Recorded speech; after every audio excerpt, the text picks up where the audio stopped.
اور مومنین سے ایک التماس ہے کہ یہ جو سامنے گیٹ کے گاڑیاں کھڑی ہیں براہ کرم ان کو یہاں سے ہٹا لیں تاکہ راستے میں آنے جانے والوں کو خلل نہ ہو۔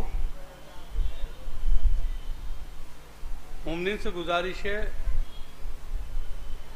فرش اعضا پہ آنے کی زحمت گوارا کریں، مجلس کا وقت ہو چکا ہے۔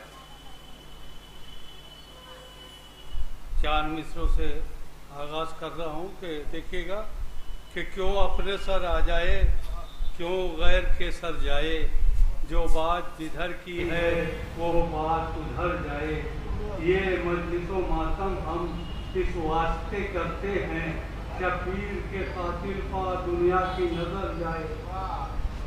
میں تلاوت کے لیے قاری قرآن محترم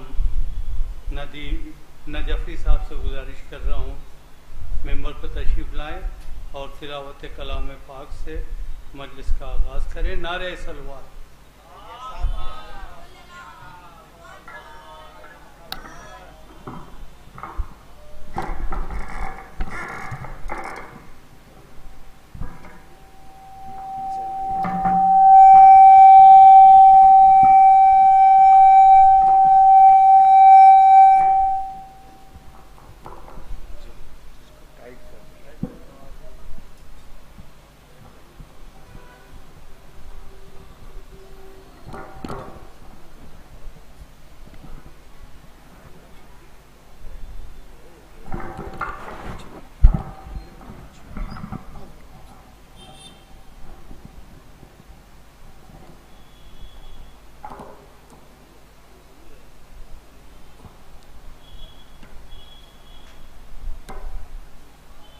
اللهم صل على محمد وآل محمد۔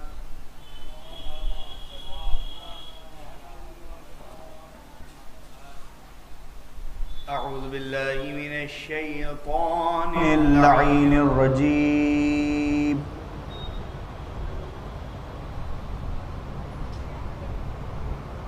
بسم الله الرحمن الرحيم۔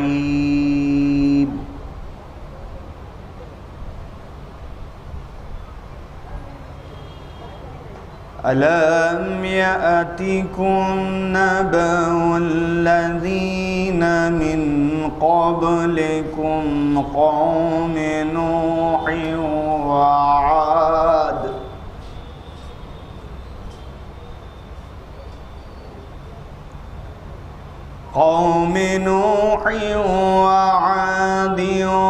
وثمود والذين من بعدهم لا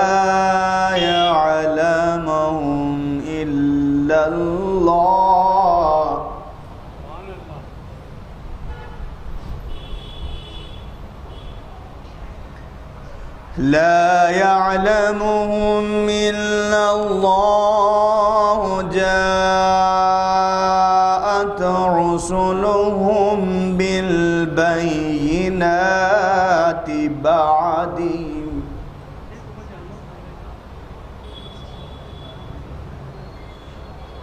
بالبينات فردوا أيديهم في أفواههم وقالوا إنا كفرنا بما أرسلتم به وإنا لفي شك مما تدعوننا إلى مريب۔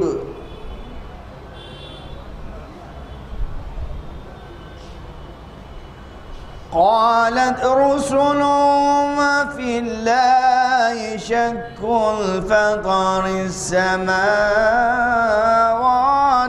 والأرض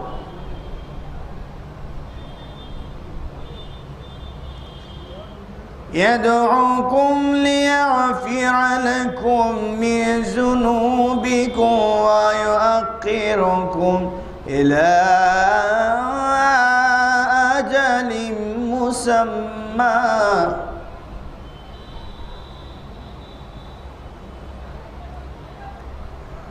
قالوا إن أنتم إلا بشر مثلنا تريدون أن تصدونا عما كان يعبد آباؤنا فأتونا بسلطان مبين.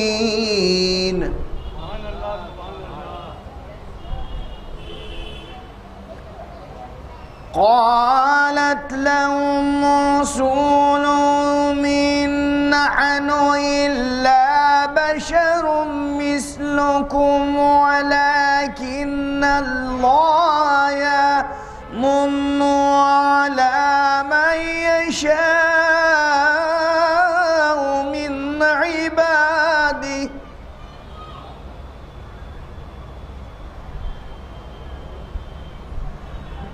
وما كان لنا أن نأتيكم بسلطان إلا بإذن الله وعلى الله فليتوكل المؤمنون.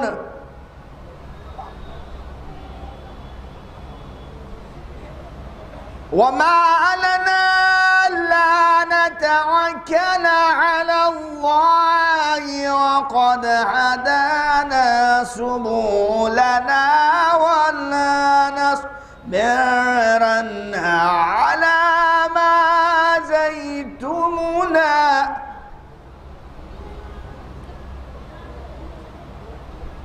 ولا نصبرن على ما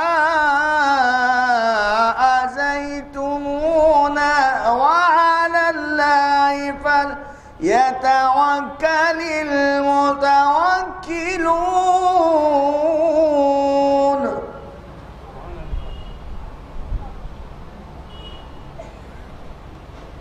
وقال الذين كفروا لرسولهم لنخرجنكم من أرضنا أو لا تعودن في ملتنا فأوحى إليهم ربهم لنهلكن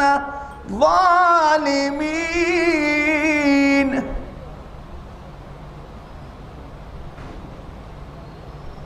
فأوحى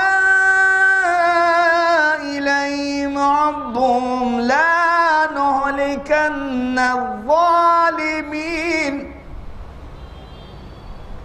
ولا نسكننكم الأرض من بعدهم ذلك لمن خفا مقامي وخاف وعيد واستفتحوا وخاب كل جبار عنيد. صدق الله العلي العظيم وصدق رسوله النبي الكريم وصدق مولانا أمير المؤمنين علي بن أبي طالب. اللهم صل على محمد وآل محمد. ایک صلوات پڑھیں حضرات ہو. اللہم صل علی چند اشعار بارگاہ مولا حسین ملاحظہ فرمائیں. آئیے مسیب بھائی ملاحظہ کریں. خوشنور صاحب ادھر آئیے. ایک اور صلوات پڑھیں حضرات. اللہم صل علی محمد. عرض کرتا ہوں مسیب بھائی.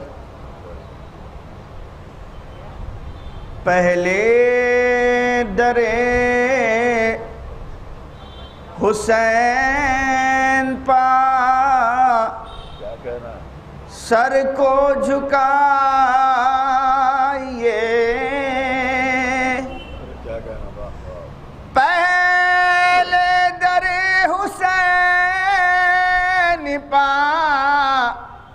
سر کو جھکائیے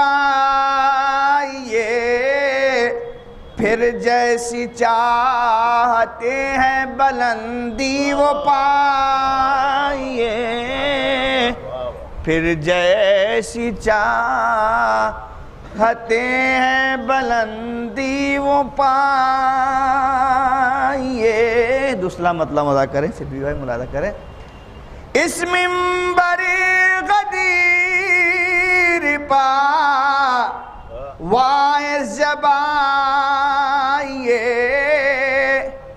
اس منبر غدیر پا وائز جب آئیے آ کر فقط علی کے فضائل سنائیے آ کر فقط علی کے فضائل سنائیے.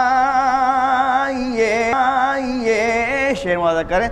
شیکا دوہریت کی دیوار کی طرح شیکا دوہریت کی دیوار کی طرح شیخ عدو کا خوف نہیں دل میں لائیے. شیخ عدو کا خوف نہیں دل میں لائیے. شعر ملاحظہ کریں. نیر بھائی تمامی شعراء حسین بھائی ملاحظہ کریں. مسموم چل رہی ہے ہوائیں ہر ایک طرف مسموم چل رہی ہے ہوائیں ہر ایک طرف نازک بہت ہے دور عقیدے بچائیے نازک بہت ہے دور عقیدے بچائیے تاریکیوں سے بچنے کی یہ راہ ہے ندیم تاریکیوں سے بچنے کی یہ راہ ہے ندیم کچھ ہو چراغ مدح علی کو جلائیے کچھ ہو چراغ مدح علی کو جلائیے پہلے در حسین پا سر کو جھکائیے پھر جیسی چاہتے ہیں بلندی و پائیں.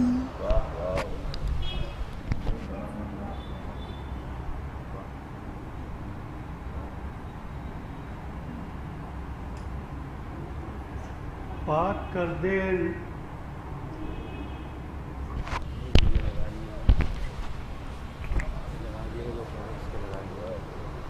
پاک کر دے روح کو ایسی طہارت ہیں حسین آیت تطہیر کی طاہر عبارت ہیں حسین وہ خانہ کعبہ کی دیواریں ہیں جس کے سائے میں وہ 72 منزلہ اونچی عمارت ہیں حسین.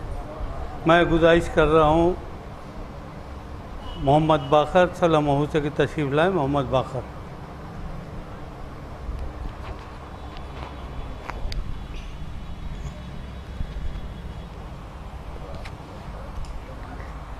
باد بلند نعرے صلوات. دنیا علی کی ہے عرش مولا علی کا ہے دنیا علی کی ہے عرش مولا علی کا ہے یعنی کہ دو جہاں کا شرافہ علی کا ہے یعنی کہ دو جہاں کا شرافہ علی کا ہے. بنت اسد کو دیکھ کے دیوار نے کہا بنت اسد کو دیکھ کے دیوار نے کہا اب تو آ جاؤ خانہ کعبہ علی کا ہے. نعرے صلوات. گر کر جھولے سے یہ اصغر نے دی صدا گر کر جھولے سے یہ اصغر نے دی صدا مجھ کو بتلا یہ میداں کا راستہ مجھ کو بتلا یہ میداں کا راستہ دوں گا جواب میں ہرملا کے تیر کا. نعرے صلوات. اما سرتاج علی سے گزارش کر رہا ہوں تشریف لائیں.